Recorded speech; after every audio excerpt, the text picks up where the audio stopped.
So yesterday someone slid into my DMs and said, Luke, astrologically speaking, how did we know that the Trump and Putin meeting didn't go so well? So I thought I'd address that right here. So this is the chart created for the time of the meeting between the two. Now we need to firstly look at the ascendant.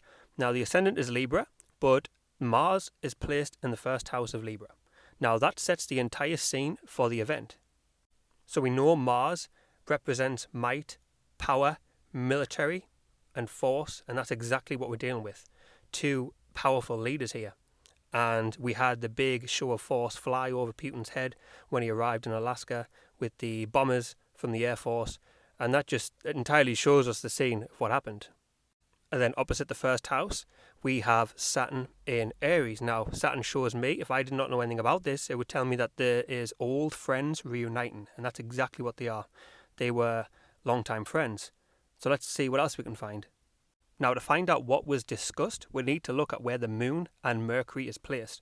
Now, the Moon is over in the 8th house, so that tells us that secret dealings were discussed, undertaken, things that aren't going to be released to the public just yet or at all.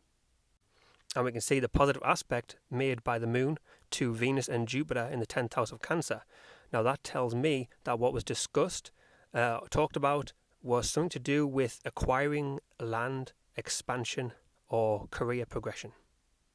And that's exactly what's going to happen, isn't it? Given the land to Russia, the east of Ukraine. Now, let's look at Mercury over at the 11th house. Mercury is in Leo and positively aspecting Mars in Libra. Now, this tells us that the things that were discussed, the topic of discussion was military things, action.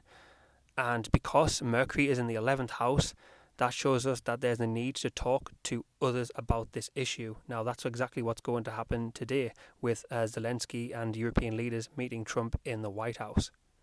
Now, it doesn't mean that it didn't go so well with Trump and Putin, because it certainly didn't lead to other things.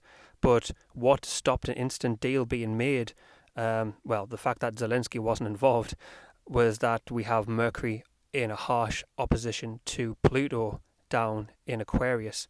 Now, this shows us that there's a lot of control and power needed, power-hungry individuals involved in this. And I just think, the meeting didn't go so well because they didn't get what they wanted. They didn't get the assets that they wanted to acquire. And hopefully it gets resolved today. And I'll certainly draw up a chart at some point to have a look at that. Thanks for joining.